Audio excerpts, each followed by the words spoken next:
Thank you so much for coming back to the table. Our guest today is Leolah Brown-Muhammad, the sister of award-winning entertainer Bobbi Brown and the author of the new book, As God Is My Witness. I want to talk to you about what it's like when your brother calls, or maybe you saw it on TV first, that your brother is dating Whitney Houston. Oh my God, I was happy. Why? Because I was Whitney's biggest fan. Literally, I was her biggest fan. I love me some Whitney Houston. And I was shocked. I was so shocked. Why were you shocked? Because I was like, wow, when did this happen? How did this right. How did this happen? I didn't know. That was so fast. And so I heard the story of how they got together and you know, how they met and got together. But it's a wonderful thing. We became family so fast. Yeah. So fast. Whitney she loved her some Bobbi, and Bobbi loved him some Whitney. Yeah. Yeah, she fitted right into our family.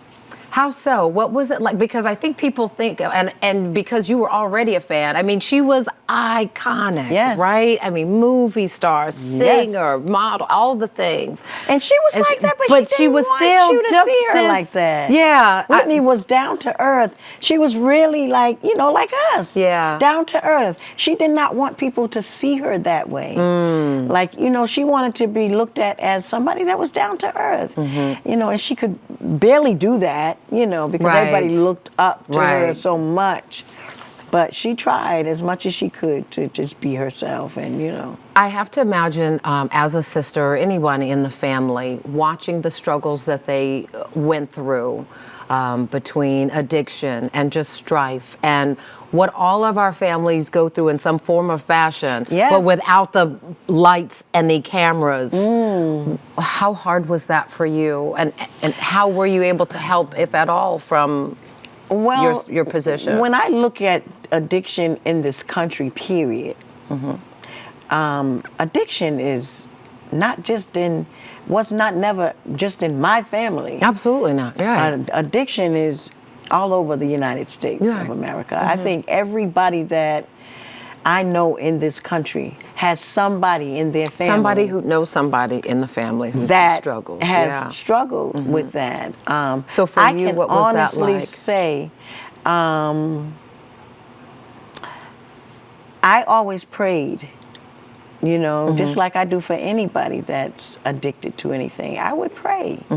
You know, that's what we have to do for everybody. You know, were there ever, may I talk ask, to God. just in terms of just trying to keep him encouraged, keeping the family encouraged, because it was a lot to watch, right? Just from outsiders, from the standpoint of fans, but for the impact to for you. be honest with you, to be very, very honest, Bobbi, I never saw him as a drug user.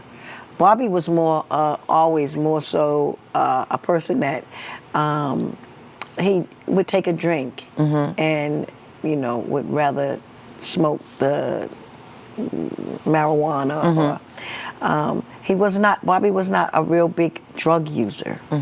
Honestly, I did not see this for my brother until, you know, him and Whitney got together. But Bobbi came out of it fast, and I believe from what I witnessed, Whitney tried. She tried hard, and she was successful.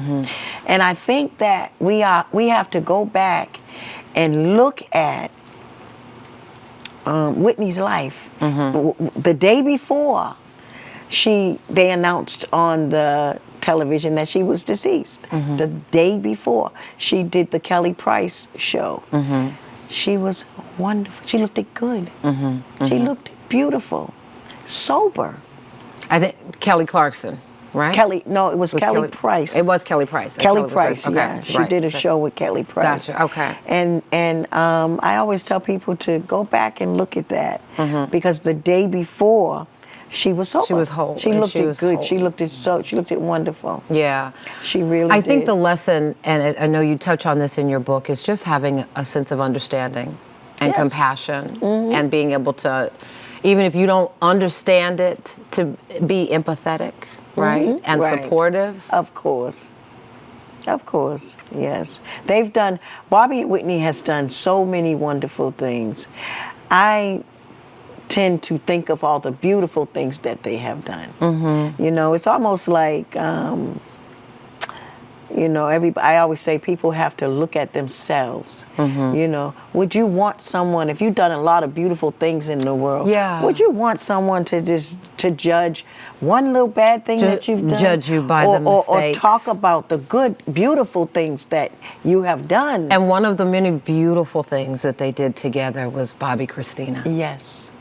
And you two are very close. You're very close to your niece, right? Very close, yes. That relationship obviously started from out the womb.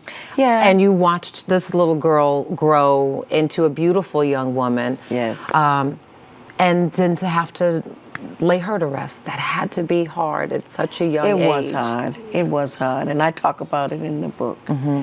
It was very hard. As a matter of fact, when you read the book, my book, and realize how Bobbi Kristina left this world, then you can understand the pain that I was in, and again a very public ordeal. Father, right, and a very public ordeal for the family, mm-hmm. for fans, for young people who loved her. Right, very difficult. But, yes, you touch on that and so much more in your book. So we're going to continue this conversation right after the break and talk about some of the lessons Leolah has for all of us. We'll be right back. Thank you so much for watching. I really appreciate it. And I really want to thank you for season 3 of Portia. It's because of loyal viewers like you that we keep getting to share this daily dose of positivity all across the country. So just a reminder, I still need you to like, comment, and subscribe. And go ahead and tell your friends. You can catch us now in Orlando, in San Francisco, in Atlanta, and all across the country on Fox Soul. Tell your friends. We'll see you soon on Portia.